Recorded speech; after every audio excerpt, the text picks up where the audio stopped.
Joining us today. We will be starting just a couple of minutes late, but we will be starting momentarily. So just to give you all a few minutes warning. Thanks. Don't go anywhere.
Okay. I think we might be ready to go. Thank you so much, all of you, for your patience while we're sorting out some technical difficulties. My name is Rachel. I'm a researcher at Woodwell Climate Research Centre, and I'm really happy to welcome you to the Cryosphere Pavilion today here in Glasgow. And we have an event now looking at Antarctica and the Paris Agreement goals.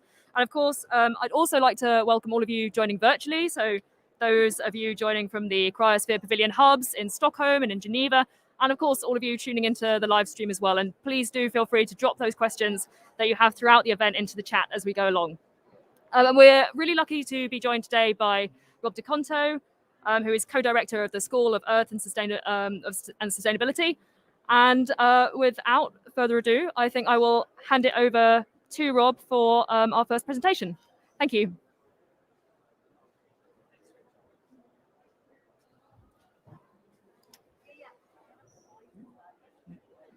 We apologize for the technical difficulties. Maybe it built some suspense. So, I thought because we're here in Glasgow, it'd be nice to reflect on Paris and the aspirations of the Paris Climate Agreement and what the implications of that agreement are for the Antarctic ice sheet and why we'll be talking about Antarctica today. I know there were some presentations this morning about Greenland. Is that Antarctica is still really the wild card in future sea level rise. And it is a difficult ice sheet to model, to predict what it's going to do in the future. And so there's a lot of uncertainty around its future fate in a warming climate.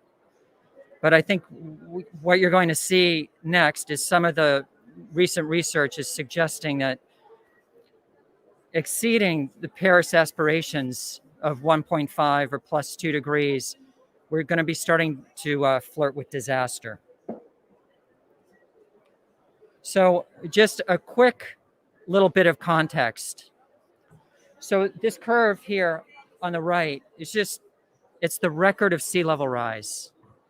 Sea level has been rising. We've been measuring its rise for several centuries in some places using tide gauges all over the world. Today, the rise of sea level is on the order of almost 4 millimeters per year. And that doesn't sound like a lot, but year after year goes by and it's accumulating, and there are growing impacts around the world because of that steady rise in sea level. Actually, it's not a steady rise in sea level. And you can all, I think, see this at the end of the record in the 2000s and onward. There's a little bit of a bend. You can see that orange curve sort of looks like a banana a little bit. The pace of sea level rise is accelerating. And the acceleration is coming from increasing contributions of land ice. Mountain glaciers, the Greenland ice sheet, and the Antarctic ice sheet are beginning to lose ice, and that water is going into the ocean and contributing to rising sea levels. In the 20th century and earlier, the dominant contributor to sea level rise was really thermal expansion of the oceans. The oceans have been absorbing about 90% of the extra heat that we're putting into the system with greenhouse emissions, and that warming ocean is causing a rise in sea level because a warm ocean takes up more space, lower density water. But there's been a real fundamental change in the Earth system, and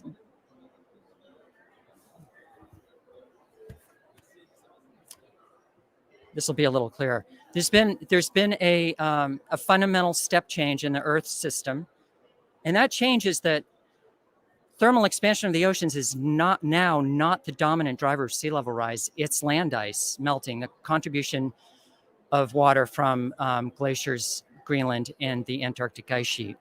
So we'll come back to this notion of, okay, today, 4 millimeters per year, acceleration. We're having a hard time in many places coping with 4 millimeters per year. And so I think the rates of potential sea level rise we'll be talking about in a few minutes should be pretty eye-opening. Okay, this is a really important, clear message. This is a colleague, an American geologist. Her name's Andrea Dutton. She's a professor at the University of Wisconsin. And Andrea is standing here on the left. You can see some big granite blocks. She's in the Seychelles. She's standing on a piece of coral, a coral reef. And Andrea's dated that coral, and she knows it's about 128,000 years old. This was a time in Earth's history that the geologists call the last interglacial. We live in an interglacial. We don't live in an ice age today. The previous interglacial, before the last ice age, is the last interglacial, 126,000 years ago. To a geologist, that's yesterday. That's not a long time in the past to a geologist. And that reef is 8 meters above present-day sea level. And here is another example. This coral dates the same age as the one in the Seychelles. It's in Florida, 8 meters above sea level. So we know that the ice sheets are sensitive to a little bit of warming because the climate 128,000 years ago was actually very, very similar to today. So even with a climate state like today's, let alone something much warmer, you give the ice sheets enough time and they're going to respond and they're going to contribute to sea level rise, and quite a bit. The world with 8 meters more sea level than today completely remaps our global coastlines. Okay, now the two big ice sheets, Greenland and Antarctica, where most of the potential sea level rise sits. Here we see Antarctica on the top, Greenland on the bottom. The graph on the left is showing the loss of mass of those two ice sheets. So if the ice sheets were healthy and happy and in equilibrium, so that the snow falling on the interior of the ice sheet equaled the amount of melt and the amount of calving where the ice is actually reaching the ocean, if what's going in through snow were to equal what was going out, the ice sheet would be stable, equilibrated, and the red and the blue line would be flat along the top. They would be staying at zero. So you can see that they're not in equilibrium. They are losing mass. And again, I think you can all sort of squint a little bit and see that there's, again, this banana shape to those curves. So the rate that they're losing mass, there's an acceleration. Okay, today, Greenland, the blue curve, you can see it's losing ice faster than Antarctica. Okay, but, and this is the big but, is that Antarctica, the ice sheet on the top, that today is losing ice slower than Greenland, has 8 times the potential to drive sea level rise than Greenland. So, okay, today Greenland is the dominant contributor, but if that were to change, then there's potentially an enormous amount of sea level potential locked up in that ice sheet. I like to show this slide. I have to remind myself, even though I work there, I've stood on the ice sheet, I model it, I study it. It's really hard to get your head around the scale of the system. It's enormous. 57 meters of potential sea level rise in that ice sheet. Okay, now this is a really important point that will come up at the end of the presentation today. Sea level rise around the world is not going to be felt the same for everyone. And the reason why is that when an ice sheet like on Greenland or in Antarctica begins to lose mass, and that ice now becomes meltwater and the water gets distributed throughout the world's oceans, we start to change the Earth's gravitational field. And even the Earth's axis of rotation changes a little bit when we start to have a redistribution of mass. And even the solid Earth itself isn't so solid, and it responds. So these are these so-called fingerprints of what sea level looks like if ice loss happens on Greenland versus Antarctica. And this is worth actually paying attention to. So this line between the red and the blues in the orange, if you follow that line, that is a place in the ocean where sea level change happens by the amount that you expect given, let's say, a 1 meter worth loss of ice on Greenland. And we look at the Greenland map, and this part of the world feels about 1 meter of sea level rise. Okay, all the blue colors and the greens and even into the yellows, they feel less than a meter of sea level rise. And the reason is that as Greenland is losing mass, it's no longer sort of pulling gravitationally on the ocean around it. And so Greenland is no longer attracting the ocean around the Greenland ice sheet very much. And that loss of gravitational pull means that the waters right around Greenland don't rise as much as you would expect. Okay, but that means that if there's a meter of worth of sea level rise contributed by a loss of ice on Greenland, and the waters around Greenland don't rise by a meter, that means that someplace else has to compensate. So when you look far away from Greenland in the red colors, those parts of the world actually feel more sea level rise than the 1 meter's worth of ice loss that went into the world's oceans. And if we looked at Antarctica in particular, the same type of map for a loss of, let's say, 1 meter's worth of ice from the western part of the Antarctic ice sheet, you can see the map looks completely different. It's flipped upside down. Close to West Antarctica, you see less than a meter of sea level rise. In fact, if you go right up close to the ice sheet, even though an ice sheet is losing mass and contributing to global average sea level rise, right up next to the ice sheet, sea level is actually going down. So if we look at the Greenland example, this is really nice and appropriate because we're here in Scotland. You can see the 0 line in those dark blues basically runs right through the UK. That means that if the whole Greenland ice sheet were to go into the ocean and cause 7.5 meters of sea level rise, the UK would feel very little change in sea level. But far away from Greenland, down here in South America, they would be feeling more sea level rise, maybe 130% or 1.3 meters, even though the global average is 1 meter. So I hope that was clear. So you can see that there are going to be big losers and big winners in terms of impacts from sea level rise, depending on whether it's Greenland that's the dominant future contributor or the Antarctic ice sheet.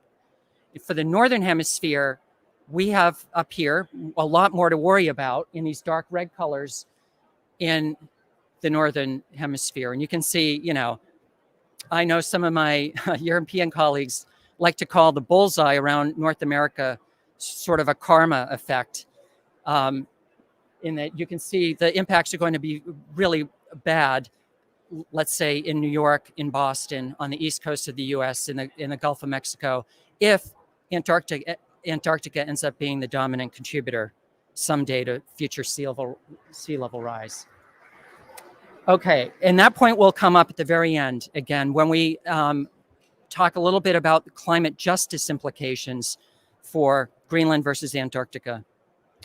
Okay, now, Antarctica is much bigger. It's responding slower today, but it's a fundamentally different system than the Greenland ice sheet because of these maps here on the left. This is what a map of Greenland on the top and Antarctica on the bottom look like if we take the ice sheet away and we peer down onto the bedrock.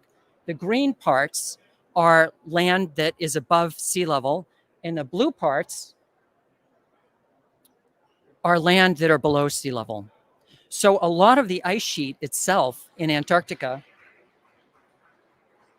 is actually sitting on bedrock in many places that is way below sea level. So you can see, for example, a lot of the West Antarctic ice sheet here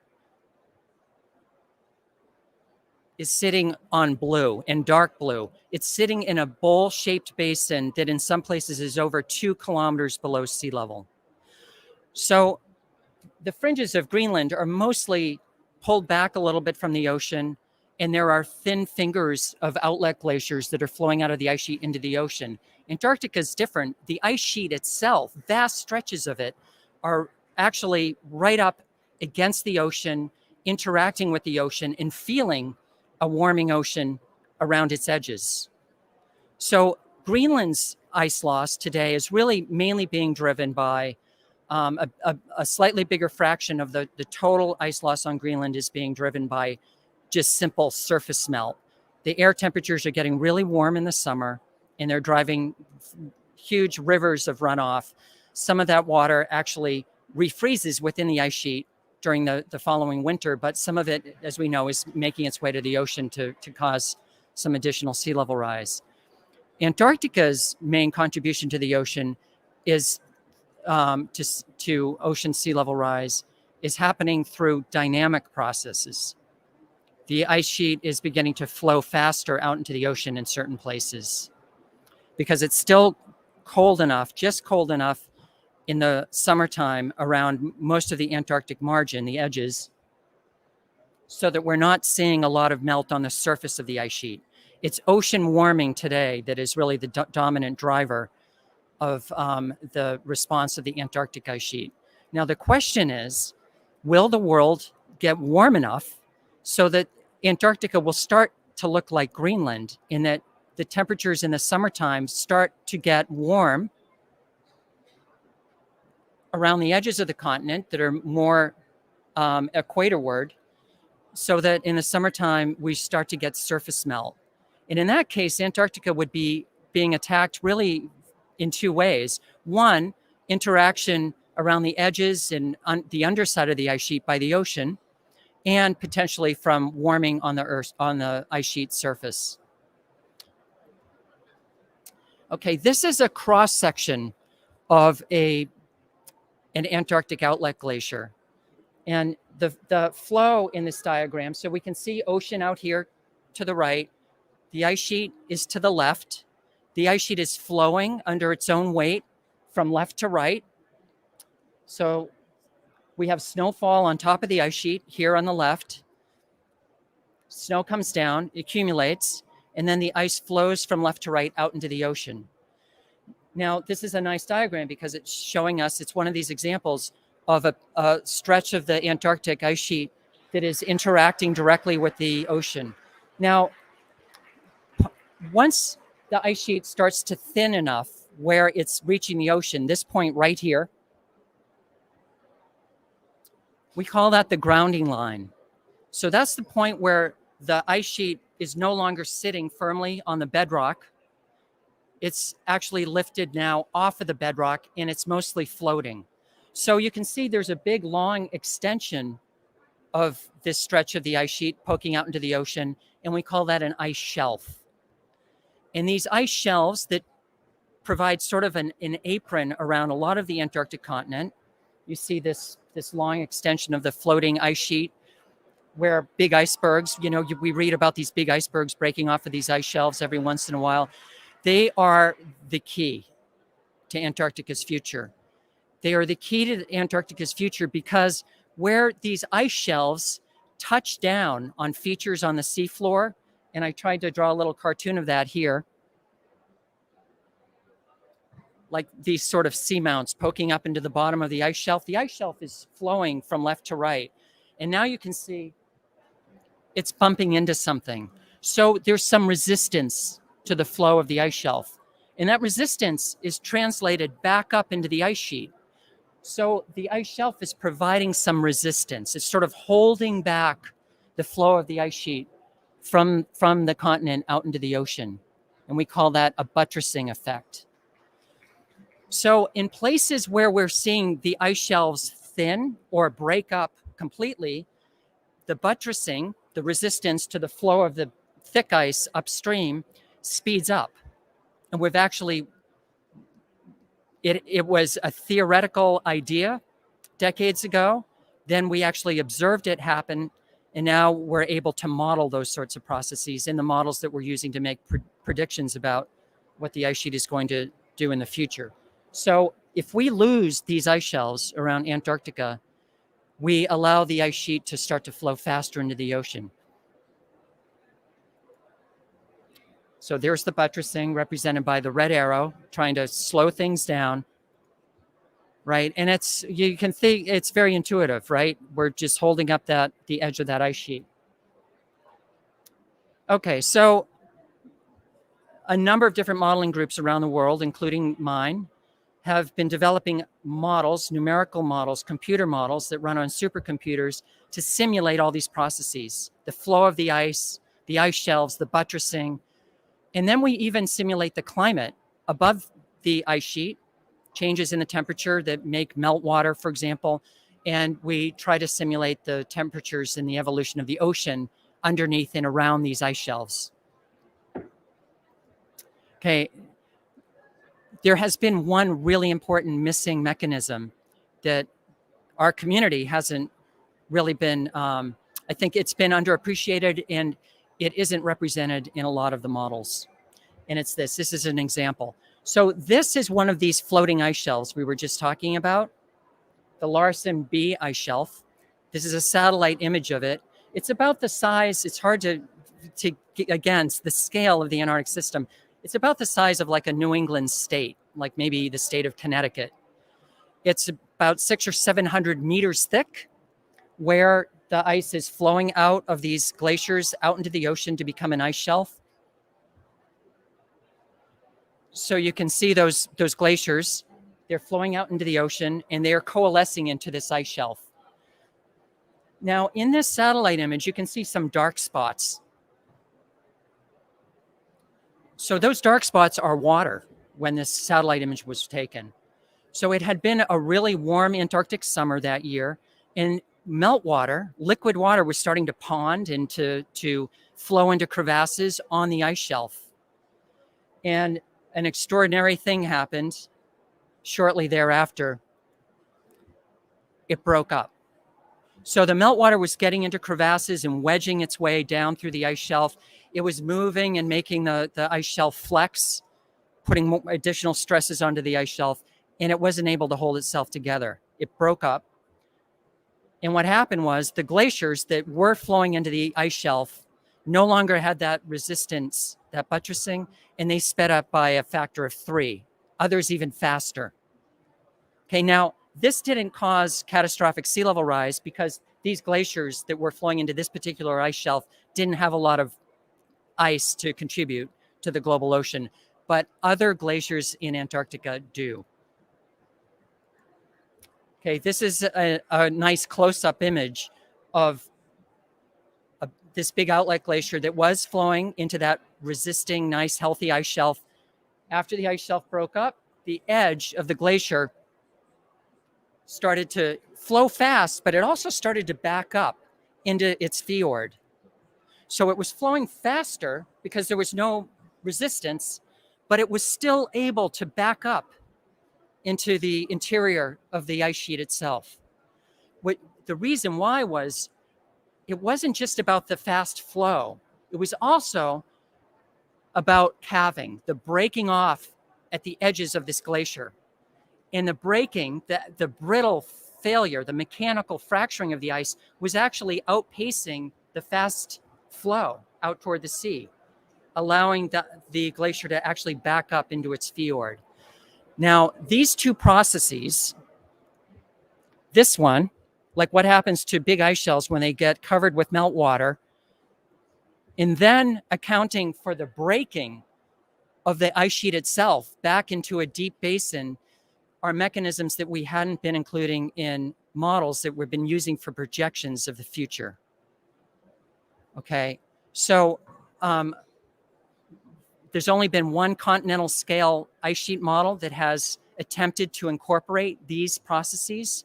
We've seen them, we've witnessed them, they are observed, and yet they've largely been ignored by the modeling community. So my group took a stab at incorporating these processes. And what it did was it shows, and this is the bottom line, that when Antarctica gets warm enough so that in the summertime, we start to have temperatures rising above freezing, we start to get meltwater on these ice shelves, they break up. And when they break up, really all hell breaks loose because the ice starts to flow faster and it starts to break up in some places at the same time. Okay, here are two examples of two really impressive, beautiful outlet glaciers in Greenland where this process is actually happening. The Helheim Glacier here in southeast Greenland and in western Greenland, the Jakobshavn Glacier. You can see these are glaciers that have lost their buttressing ice shelves. They are breaking off at their edges. They are flowing very fast out toward the ocean and also backing up into the interior of the ice sheet and contributing to sea level rise. So we have observational evidence that these sorts of mechanisms are happening in Greenland today, but if they start to happen in Antarctica, what happens? Much bigger system. So we build models, we try to incorporate these physics, and then we have to test the physics. Is this something that we are able to replicate, for example, past events? And one of the important tools that we use to test these models that we use to predict the future is we see if the models are able to replicate events in the geologic past. So remember the corals 8 meters above sea level that we talked about at the beginning? Well, right, we want to make sure that the models can replicate those sorts of past sea level changes. If they can't, then maybe they're either not sensitive enough or they're missing some physics that we haven't thought about yet. If they simulate much more than 8 meters, for example, of sea level rise during the last interglacial, then we know that the models are probably too sensitive and we have messed something up and we go back to the drawing board. So we use modern observations. Antarctica's losing ice today. We make sure that the model can replicate today's system. And then we look to the geologic past to also see if we can replicate past changes in the ice sheet. And when we're satisfied that we can A, simulate the modern system, and B, simulate examples of the past, then we feel some comfort and confidence that we can say something about what's going to happen in the future. Okay, now this is an example of high emissions, a high emissions scenario, the so-called RCP, so not the SSPs, but the RCP 8.5. This is a pretty extreme future emissions scenario, 4 degrees plus of global warming by the end of the century. And you can see here on the bottom of these graphs, it's years going from the year 2000 out to 2100. Okay, now the black line represents our best estimate based on hundreds of simulations of a model that incorporates these new processes. And the blue are incremental confidence intervals going away from the black line, the central estimate, between 5 and 99. It's actually between 10 and 90%. So the full range of the blue colors is a very likely range about this black line, which is essentially the median of these hundreds of simulations of changes in the ice sheet. And you can see that these are pretty big numbers. These are in meters. So the black line is about, you can see about 30 centimeters of a contribution to sea level from Antarctica when we incorporate these processes.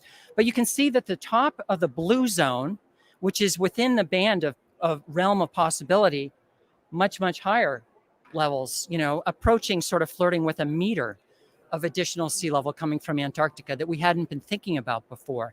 But that's not very satisfactory because you can see the range of the blue colors are anywhere between almost nothing happening in Antarctica and Antarctica almost contributing a meter of future sea level rise. So the mission is to get that blue zone to be much tighter around the black line so that we have better confidence in the black line. So again, we use the geologic records and we use modern observations to tune the physics in the model to try to get that blue zone to get a little bit tighter. And you can see an example of adding different constraints on the ice sheet model based on different observations. And you can see that when we add these constraints, The dark blues are getting a little bit tighter around the black line. There's still a lot of uncertainty in the projections. That's important to appreciate, but we've been able to, in the last few years, reduce that uncertainty somewhat. Okay, 34 centimeters of sea level from Antarctica alone is the best guess in a high emission scenario. But when we go out beyond the year 2100, you can see what's happening. The black line is going to go right off the top of the screen. When we get to the year 2200, it's not 34 centimeters, it's more like 5 meters of sea level rise. It's in the beginning of the next century, about 100 years from now, that in a projection like this, it has now become so warm in the summer around Antarctica that the ice shelves are breaking up. The ice is starting to flow faster in these big Antarctic glaciers that are much bigger and wider than the ones on Greenland. And the ice actually starts to physically break up and contribute huge icebergs to the ocean. Okay, now, what has been exciting to me is that we're still representing these physics in a very simplistic way in the models that we make simulations at the ice sheet scale. And there have been different groups around the world now who are tackling this problem in very, very fine detail to try to understand the actual physics of the breaking, because that's really what is adding to these new projections of Antarctic generated sea level rise. It's the breaking, the physical fracturing of ice, the generation of icebergs. We really need to understand those physics. And there's been some really important work just in the last year, actually supporting this notion that when the ice shelves are lost, there's this new mechanism that just the calving, the physical breaking of the ice, not just the flow, that we need to worry about. So this is becoming, I think something that we really need to keep an eye on. The science is evolving very quickly here. Okay, and I actually think this is a demonstration of one of these very, very highly detailed models demonstrating that this idea that we had 10 years ago, that we needed to put these physics into a big continental ice sheet model, are real. Okay, so there's one model where we can see a big piece of the glacier breaking up off of its front because it has lost its buttressing. It's a very thick glacier, so the stresses in the ice are very high. And here's a completely independent modeling approach to the same notion. And you saw boom, boom, boom, boom. Once you lose that resistance, there's no support, and the stresses within the ice are higher than the ice strength can resist, and it just physically breaks up. Okay, now what are the implications? The implications are that if we do not consider these processes, then we end up with very, very different perspective of what the future might hold in terms of sea level. So on the left is, again, it's this high emissions scenario of a future from a model that incorporates these processes, that fracturing of the ice in addition to the flow. And you can see now I've shown the plot out to the year 2300, and you can see the black line, the best estimate, is on the order of 10 meters of contribution to sea level rise just from Antarctica. This is just the Antarctic piece. It doesn't include Greenland and the other mechanisms. The little black line down here, that's what models show for the future without these processes. And the IPCC is still basing their projections of future sea level rise on models that mostly do not include these processes. So we have been working from a assessment perspective, like through the IPCC, in that kind of world. But what we're saying is if we look to the geologic past and we look to observations and we look to some of this new cutting edge modeling, then we need to be thinking about this as a possibility. Okay, now we've done our best. This is from a paper that was published in Nature just a few months ago. And now looking to see if we include these new processes, what are the implications for a world that we're able to keep below plus 1.5 warmer than today. So what we do is we follow an emission scenario based on the current NDCs, the nationally determined contributions. And when the global mean temperature reaches plus 1.5 degrees, we don't let the world get any warmer. And we run the ice sheet model and we see what it does. And the top plot, the red line, is the sea level rise that is being generated by Antarctica, going from the year 2000 throughout the century in one of these scenarios, a plus 1.5 world. And you can see that, okay, there's the sea level is sea level is rising due to Antarctic ice loss, but at a pace similar to Antarctica's contribution to sea level today. It's quite small, on the order of maybe less than 0.5 millimeters per year. There's a little bit of a kick toward the end of the century, but nothing dramatic is happening. The second panel shows what happens if we allow the world to warm to plus 2. And you can see that the red lines look similar, plus 1.5 and plus 2. There hasn't been any systematic step change in the Antarctic system. And the reason why is that it hasn't gotten warm enough in the summertime so that we start to get a lot of that meltwater on the surface of the ice shelves to help break them up. The bottom slide is what happens if all the nations that signed up at Paris actually follow their nationally determined contributions to the letter of the law. So we follow Paris policies as they exist today. We reach about plus 3 degrees warmer than today in the year 2100. And you can see in about 2060 to 2070, the red curve goes up, way up. So we've obviously crossed a tipping point in the system where it's gotten warm enough in the summer so that we're flooding some of these ice shelves with meltwater and they're breaking up and these processes kick in. It's completely different. So remember, this is a model that has been calibrated and tested against making sure that it does a good job simulating the modern ice sheets. It's also been tested against being able to model past changes in the ice sheets. And this is right now what we're thinking is our best guess in terms of where the tipping point for something really bad and scary to happen in the Antarctic system.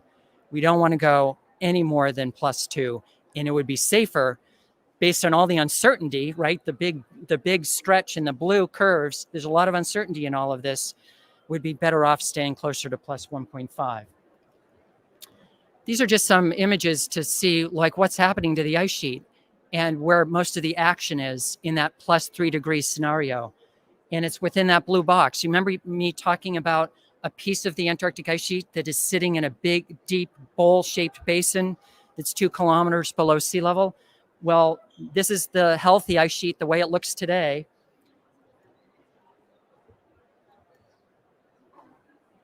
There's the year 2100, and we've started to lose what little is left of today's ice shelves in that stretch of the coastline. It's getting a little bit above freezing during the summer months.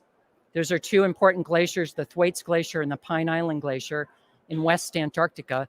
This is West Antarctica, by the way. And remember, this is the part of the ice sheet that causes extra sea level rise in North America. Okay, so after the year 2100, the next century, you can see that a huge chunk of the ice sheet has been taken out. And we have contributed 154 centimeters in this particular simulation to sea level, okay, just from the Antarctic ice sheet. And so this, we add on to Greenland and thermal expansion. Okay, now I'm going to wrap up this section of the talk, and then we're going to just have an interesting conversation. Shana Sadai, one of our star graduate students at the University of Massachusetts, is going to say a few words about the climate justice implications of this that I think are really important and fascinating. So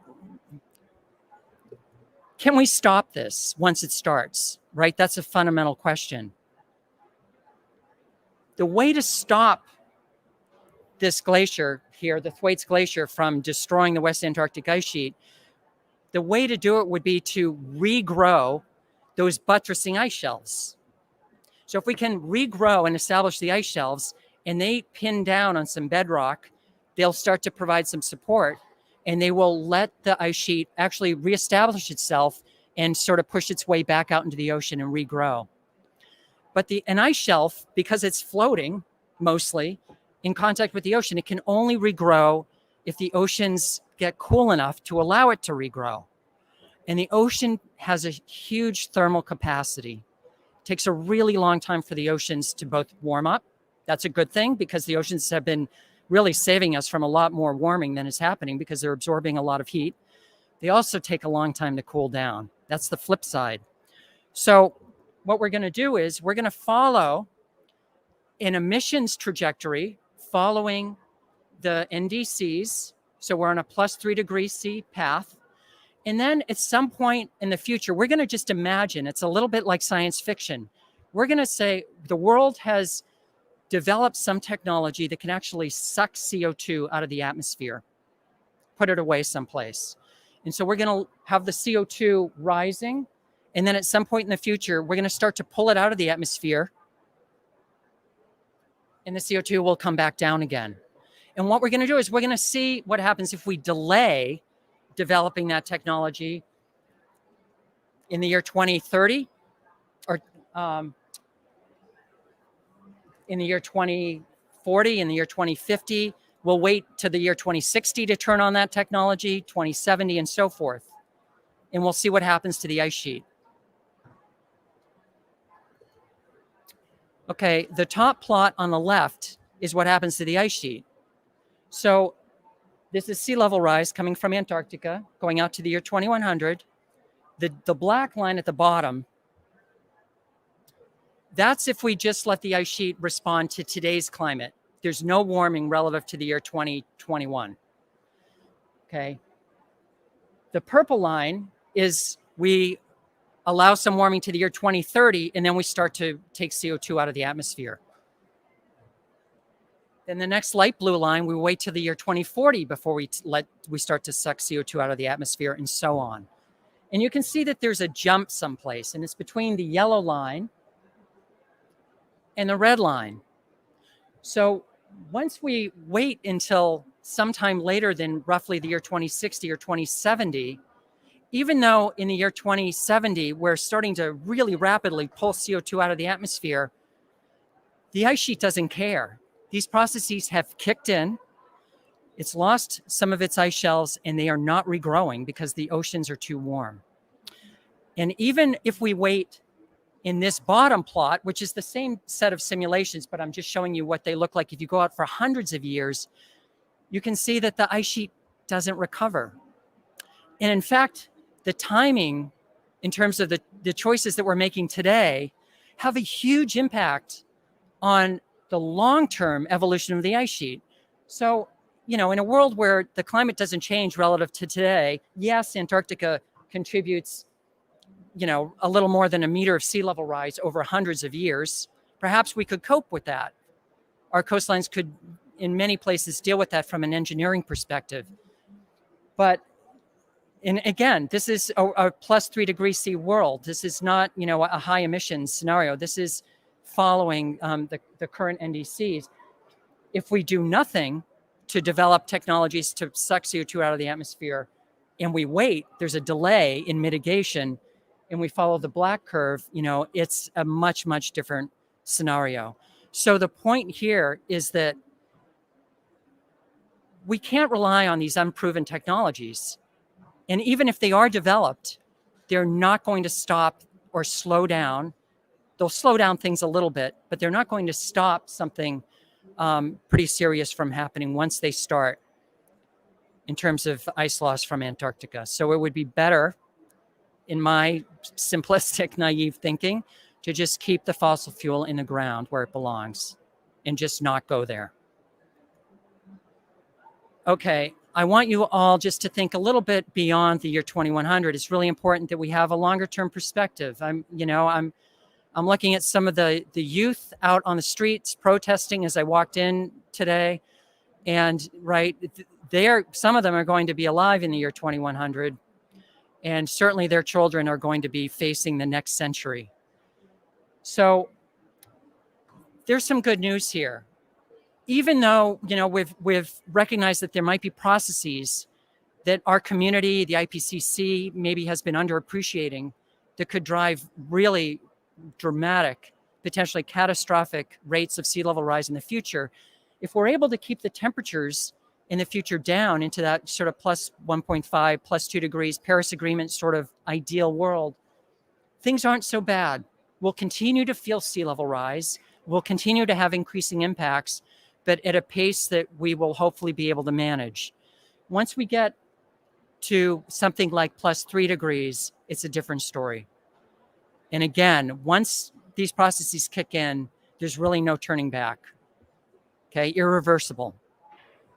If we go to an emission scenario, like sort of a worst case, extreme sort of business as usual, sort of future world, we're talking about in the year 2200, would be measuring sea level rise and the rates of sea level rise in several centimeters per year, more than 5 centimeters per year. Okay, today, remember, we're at 4 millimeters per year, and it's causing havoc around the world. Imagine what 5 centimeters per year would look like. Okay, and if, we think about going beyond the year 2200, the 2300 sort of perspective, we're talking, remapping 10 meters of sea level just from the Antarctic piece. The Earth would look different from space.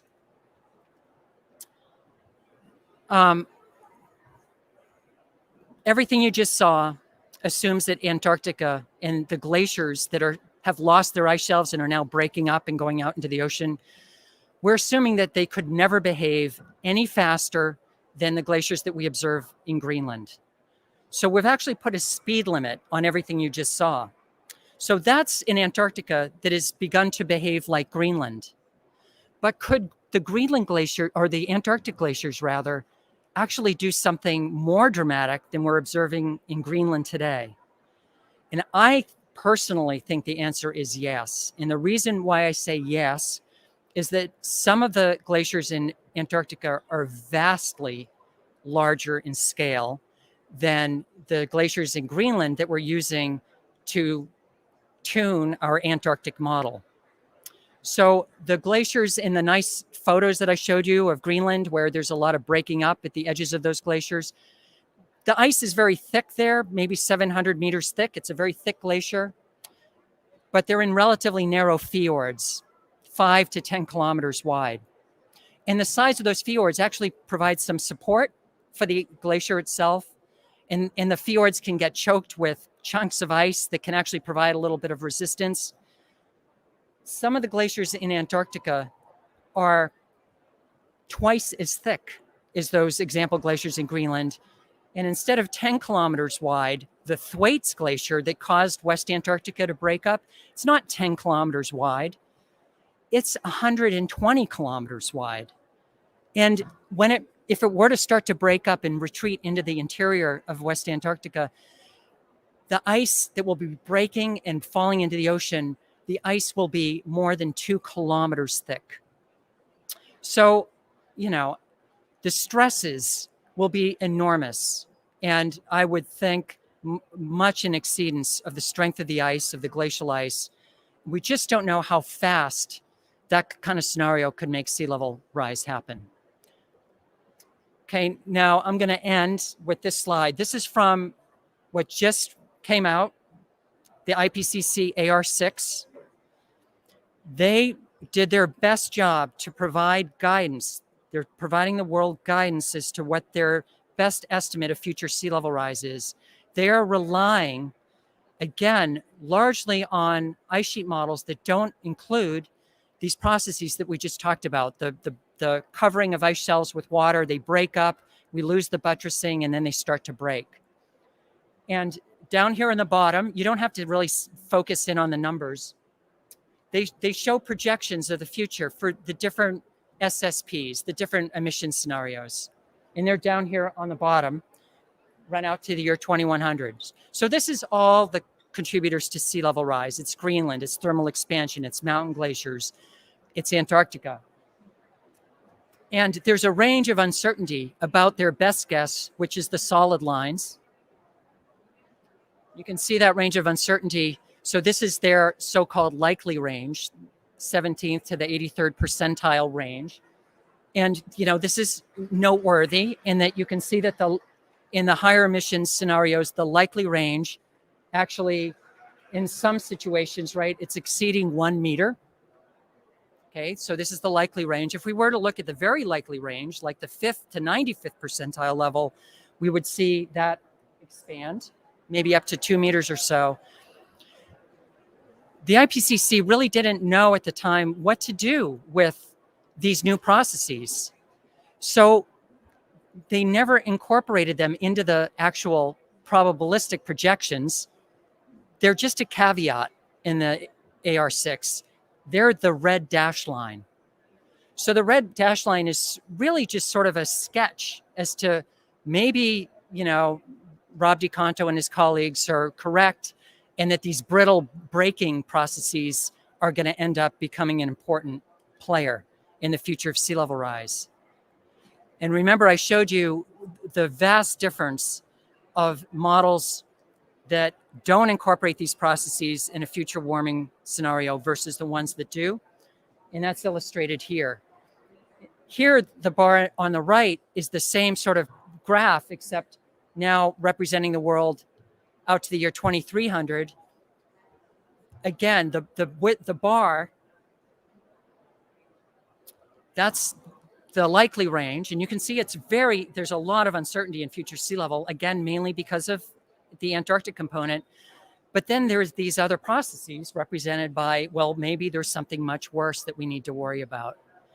And I would argue that based on what I think is a conservative approach to this problem, is saying, let's just imagine that Antarctica starts to behave like Greenland, which we've observed.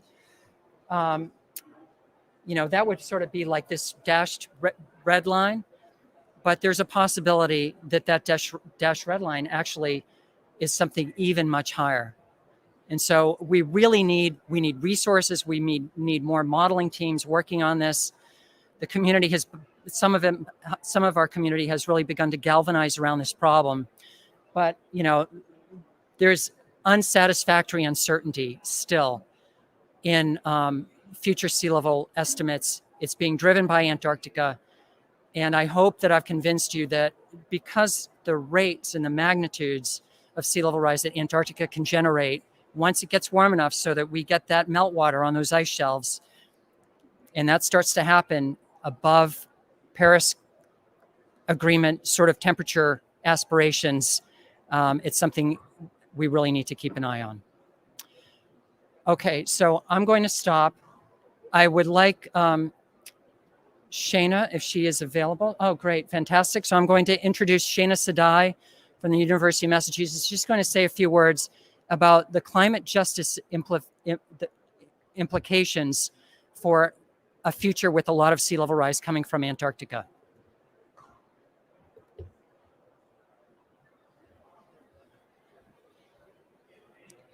Thank you so much, Rob.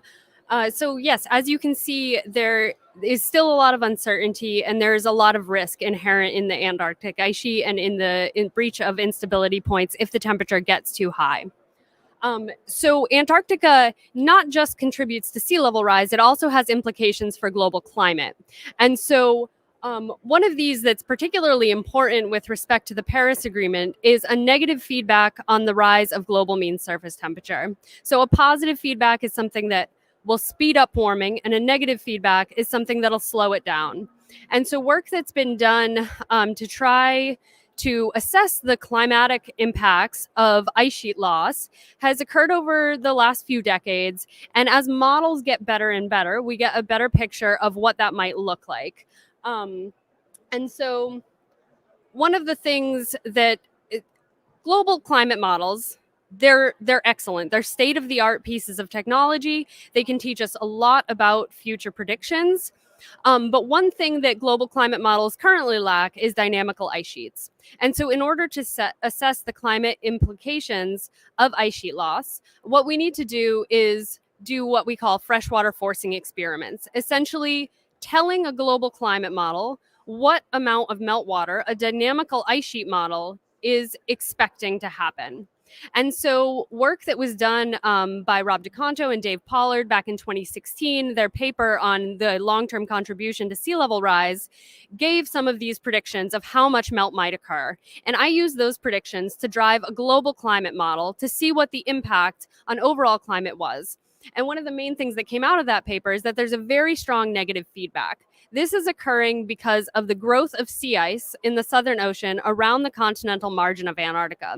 So as the ice sheet begins to melt, that ice sheet is made of fresh water and the ocean is made of salty water. So as the fresh water mixes into the salty water, it can change things about ocean circulation. And it can also make it easier for sea ice to form on the surface, which is a little bit counterintuitive because we're still running these under RCP 4.5, and this data is for RCP 8.5, a high emission scenario. So it's counterintuitive to think that in a warming world, we could still have a growth of sea ice. But that is one thing that's coming out of the global climate models. So as a result of the growth of sea ice, we have the albedo effect, which is where that sea ice is highly reflective.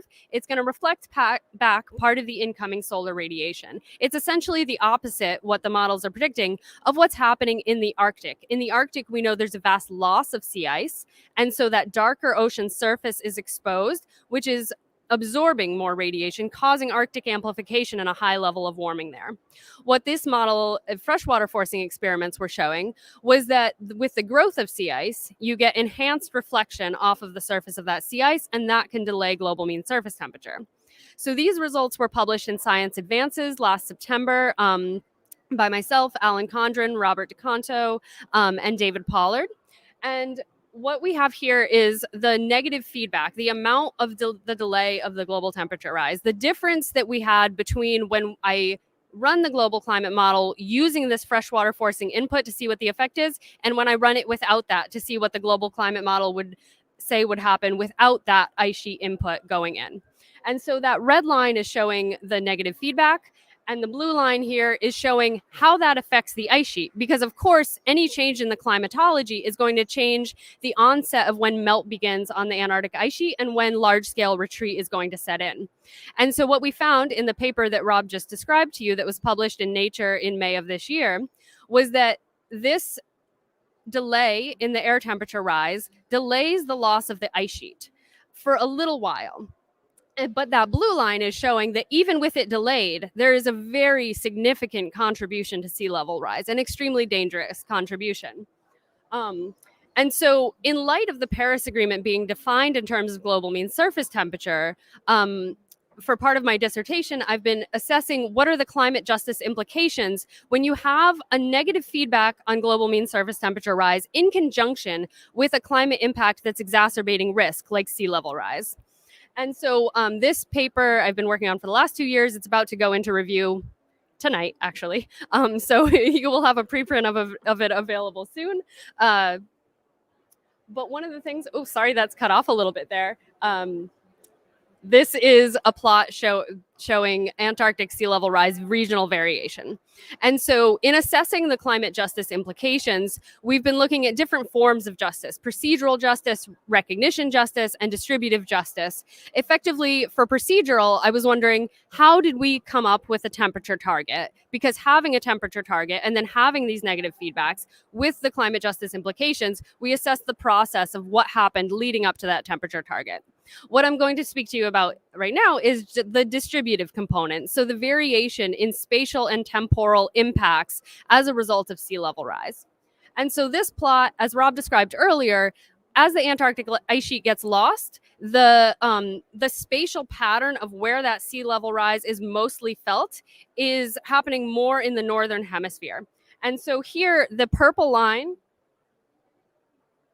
that is where global mean sea level rise values are occurring. Everything above that purple line is places that are experiencing higher than the global mean from the Antarctic contribution to sea level rise. And everything below is, of course, where that sea level is falling close to the ice sheet as a result of gravitational impacts.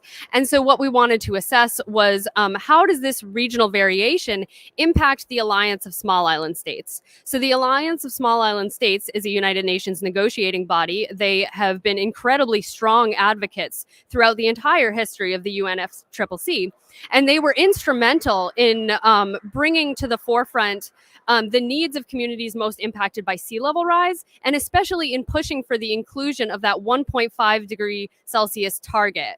And not saying that 2 degrees was good enough, saying that we really need 1.5, especially for most vulnerable places. And so in analyzing this, in looking at the sea level rise from the Antarctic contribution, we find that AOSIS states, the AOSIS member nations, they are impacted by 12 to 30% above the global mean at each of those locations. And many of these states, especially atoll nations like Marshall Islands, Tuvalu, and Kiribati, they are at very low elevation, sometimes maximum of 3 meters of elevation. So especially in the long term, that presents very, very important climate justice implications, especially for multi-generations, especially when we're looking out to the children and the children's children of where will not be affected by this. That sea level rise and that long-term commitment especially commits us to vast inequities in the future. And so I think this is really important to keep in mind. We often talk about 2100 as being the endpoint of policy negotiations, but we have got to think long-term, especially when we're talking about a multi-centennial commitment to sea level rise and a multi-millennial commitment to elevated sea levels. We have got to keep that sea level rise as low as possible in order to protect those most vulnerable to sea level rise, coastal communities and island nations. And of course, these numbers, the physical changes caused in the Earth system by climate change are always impacting at the local level in conjunction with socio-political variations in every place. So you have to look really at the regional and at the local scales and really talk to the people on the ground about what they need in terms of adaptation support and how best to mitigate to prevent the worst impacts. And so that's what we would like to say, that there are climate justice implications associated with all of these things, with all of the sea level rise. This is why we really care about this research, because we care about people and we care about ecosystems and we care about the planet. And so that's why it's so important that we keep fossil fuels in the ground, that we reduce emissions, and that countries have 1.5C compatible plans so that we can really do the best that we can here at COP26 and at all the COPs going forward. Thank you very much.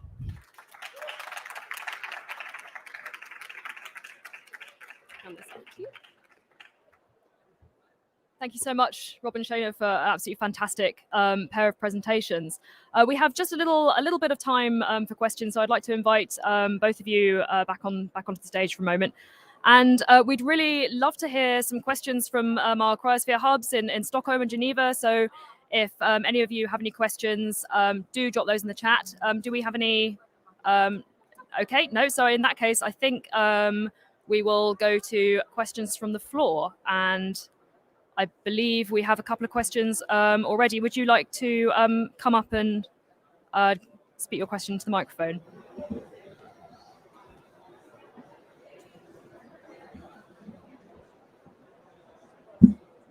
Hi, thank you both. Can you hear? Okay, it sounds like nothing. Thank you for this. This was really, really interesting.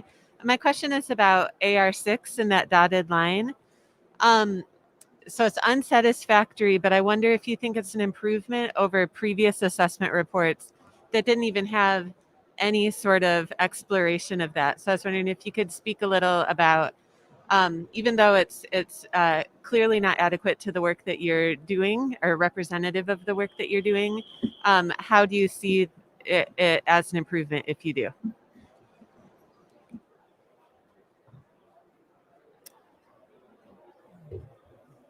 That was a great question. So the question was regarding whether or not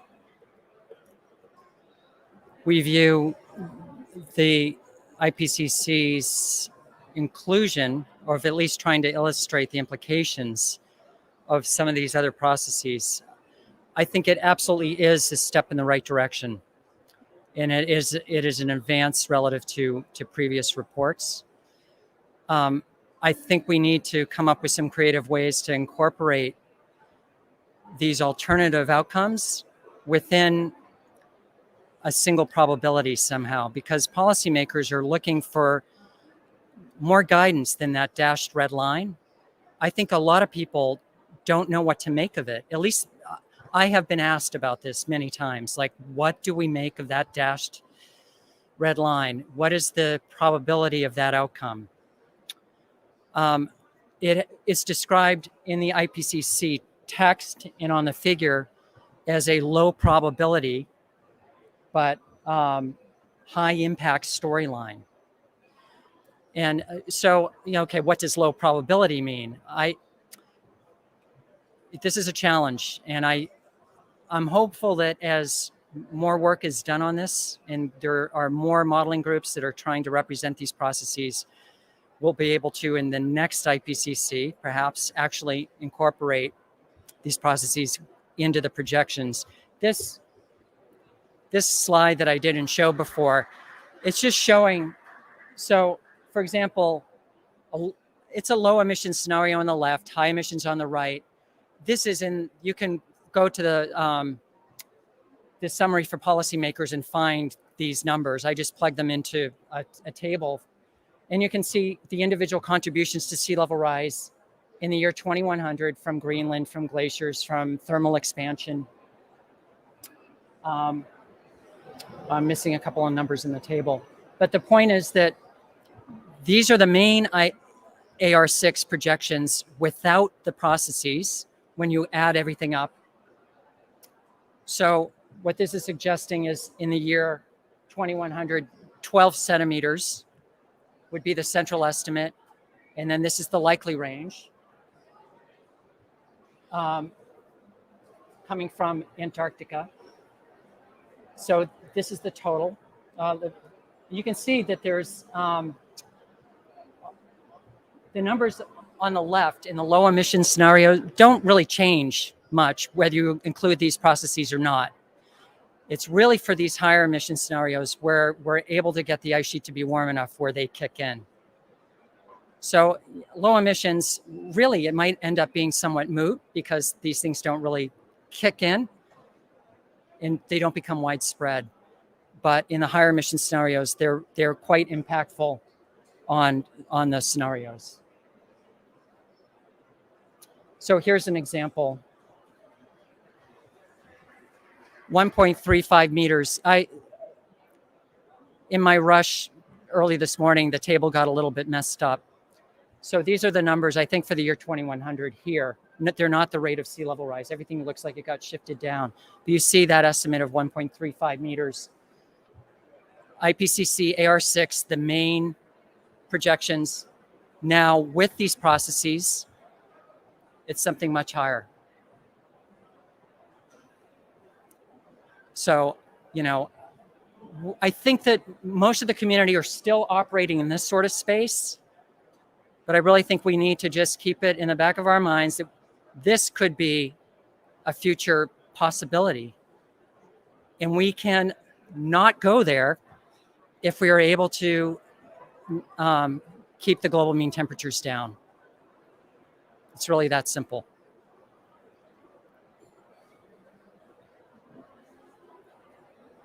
Okay, so I think, do we have time for one more very quick question? Yeah, so if we could, I think, we have one more question from the floor. So if you could try and state your question and your answers fairly briefly, just so we can move on to the next event, that would be fantastic. Thank you. Take that off. I just had a question. I'm not a scientist, so I don't get it at all. But so you talked about this scenario that we had to capture and store carbon before 2060, and I'm always a bit skeptic, and I don't know much about these technologies. Is it actually doable? Do we have these technologies, and if we capture that carbon, where do we put it exactly? Yeah. Thanks. That's just it.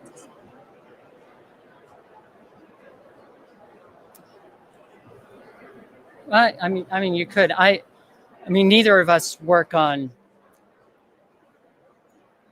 clear air carbon capture, which is what these scenarios are assuming. And those technologies have been shown to be viable theoretically, and they just haven't been built to scale yet. And so I think it's unproven as to whether or not we'll, in this sort of time frame, be able to develop those technologies at the scale that would be needed. And you saw that just following the NDCs, like what we're on path for now, assuming that we actually follow the NDCs, okay, even following the NDCs, even if we were to develop those technologies in the later part of the century, it would probably be too late, because once these processes kick in Antarctica, they're hard to stop. Yeah, and I'll just add to that I think I don't think we should rely on those technologies getting ready. I think it's much more dangerous to rely on that and have it not pan out or have it come with additional negative side effects than it is to just reduce emissions now, and just really focus on shifting away from fossil fuels, reducing emissions from animal agriculture and other sources, and just really not relying too much on unproven technologies to save us. Yeah, Shane is right. I mean, the technologies to reduce emissions now, they're here. And we know they work, and we know they can scale. Makes sense to me. Fantastic, thank you. And we do actually have a little bit more time for a few more questions. So there's still time, Geneva and Stockholm, if you'd like to drop some questions into the chat. But otherwise, please give me a little wave if somebody from the floor has a question they'd like to ask. Otherwise, I think I might take the opportunity then to ask you a question. So you've talked about these really sort of obviously very large scale impacts, and you've also talked about the climate justice implications. And I guess I just wanted to ask a bit about, while we're here in this context at COP, what do you think this really means? Obviously, there's the added urgency of mitigation, but I guess what are your thoughts about what this means for kind of balancing the need for mitigation and adaptation, and possibly also loss and damage? And just thinking even a small proportion of some of these really large scale changes you've talked about is still a very substantial impact. So I just wondered if you could talk a little bit more about what you would like to see at COP in recognition of that full spectrum. Yes. Yes. So both of those things are particularly important. Currently, I think that the liability for loss and damage, the mechanisms for liability, especially for industrial producers and historic high emitters, they're not quite adequate. And the adaptation financing as well. The adaptation financing is particularly important, and that's really needed now. And there's supposed to be $100 billion in aid coming, but that aid has not materialized in the time that it should have, and that aid has been often in the form of loans instead of grants. So there's also, we need to be thinking about the way the adaptation financing is working with debt. And so we really need grants instead of loans, so that people countries on the receiving end of these grants of this adaptation financing are not being put into debt because of it. And there's also it's really important that that adaptation aid is spread in a way that is equitable. Currently, small island states are only getting about 3% of that aid, and often in the form of loans. And so that was from a new Oxfam report that was just released, I think, a couple months ago, that was talked about at the Virtual Island Summit. So yes, loss and damage and adaptation financing are extremely important components of addressing sea level rise, as well as, of course, mitigation to prevent it, so that this does not play out in the more severe scenarios that we've talked about today to begin with. No worries, thank you. Does anybody else have any more questions, responses, or thoughts? Okay, so just one more question for me. I was wondering, as well, if you could talk a little bit more. I was thinking about those graphs you showed with the blue lines, and talking about, I guess it's a question about communication. So as scientists, as you obviously went into, we don't talk so much about the implications of really rapidly evolving science, and the potential for us to be kind of focusing a little bit too much, perhaps on the lower end of what might be the case. And so obviously you've talked a little bit about the IPCC, but maybe for all of us here as scientists, could you say a little bit more about what you think we should be doing differently to communicate that, and perhaps a little bit more accurately? Yeah, I think, you know, as scientists, we tend to be conservative, and, you know, for the sake of not losing too much sleep, wanting to err, if we're going to err, on the conservative side. And certainly there's a tradition in the IPCC style of assessment literature to do that. So, you know, the question is to how to better communicate the uncertainty, the possibilities. I think we're beginning to get there. I mean, there are people like me who are beating the drum that there could be some outcomes that fall way outside the likely range. And that's not pulled out of thin air. Remember, for example, a model that is being used by the IPCC in their main core projections down here can't replicate Andrea's last interglacial or other, you know, geologic past scenarios. So there, I think, you know, more of us, I mean, I'm inspiring the students and the postdocs that I work with to get involved in this sort of activity where we can be out here face to face with people. I think building trust is a big part of this in terms of science communication, maybe the biggest. And that takes just getting out and meeting people and making yourself accessible to the general public, and to going out of your way to come to events like this. It's a challenge. It's a balancing act, because it takes away, in some ways, you know, from the time that we have to be, I could be at home, you know, working away on the computer and trying to improve the models. So that's an interesting, you know, issue too. But I think this balance of the people doing the work, publishing the papers, interfacing with all of you, just like this, is really, really important and key. Yeah, and I'll just add, it needs to be a collaboration between scientists, between policymakers, and we need to bring in frontline communities. We need to be listening to what people on the ground are experiencing and what their needs are. So at all levels. And yes, this is a perfect forum for that, because there's a lot of people and a lot of groups represented here. Thank you so much. Thank you so much. We're going to take a very short break, just a 5-minute break. And then our next event will be looking in a little bit more detail at the importance of ice shelves, and that will be with Scripps and with NSIDC. So please do feel free to have a wander around or stay for the next event. And thank you again so much for coming.